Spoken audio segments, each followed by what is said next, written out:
there is, there are, it is ilə başlayan cümlələrimiz.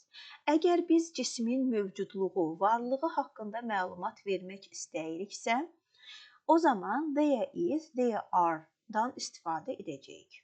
Məsələn, there is a book on the table. Stolun üstündə kitab var. Və ya isim cəmdədirsə, there are books on the table. Stolun üstündə kitablar var. Yəni, ismimiz təkdirsə, burada a book. O zaman there is, burada isə books cəmdirsə, there are-dan istifadə edəcəyik.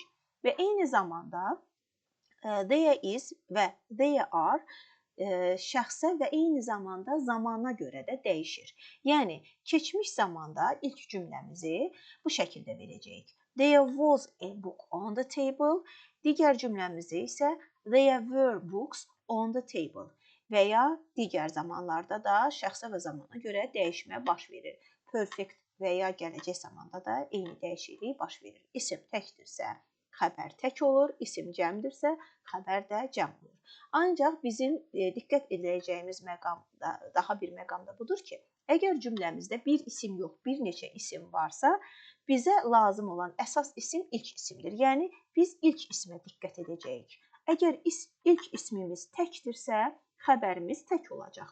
Buradakı kimi, there is a table and 6 chairs in the room. Otaqda bir stol və 6 stul var. İlk ismimiz tək olduğu üçün there is oldu. Əgər biz yer dəyişmə eləsək, 6 chairs əvvələ gətirsək, o zaman bu şəkildə olacaq. There are 6 chairs and a table in the room. Yəni, xəbərimiz ilk gələn isimlə uzlaşır. Demək, biz cismin mövcudluğu haqqında məlumat vermək istəyiriksə, yəni haradasa nəsə var tipli cümlələrimizdə there is və ya there are-dan istifadə etdik.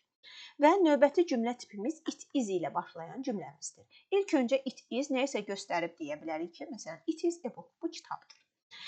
Daha öncə verdiyimiz məlumatı konkretləşdirmək, spesifikləşdirmək üçün it-dən istifadə edə bilərik. Məsələn, I watched a movie yesterday. Dünən filmə baxmışam. It was great. Bu əla idi. Nə? Dünən baxdığım film. Yəni, daha öncə verdiyim məlumatı mən burada təsvir etdim. Onun xüsusiyyətlərini dedim. Və ya hava haqqında məlumat vermək üçün it is raining, yağış yağır və ya it is sunny, hava günəşlidir. Daha sonra vaxt haqqında vaxtı bildirmək üçün it-dən istifadə edirik. It's late, gecdir və ya it's 2 o'clock, saat 2-dir. Zamanı, vaxtı bildirmək üçün istifadə etdik. Daha sonra məsafəni göstərmək üçün it-dən istifadə edə bilərik. It is 2 kilometers way to the station. Dayanacağa 2 kilometr yol var. Yəni, burada da biz məsafəni göstərmək üçün it-dən istifadə etdik.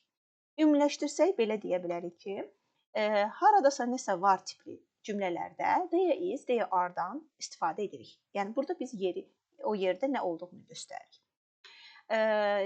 Və zamanı, havanı, məsafəni göstərmək üçün, öncəki məlumatı konkretləşdirmək, spesifikləşdirmək üçün it-dən istifadə edirik.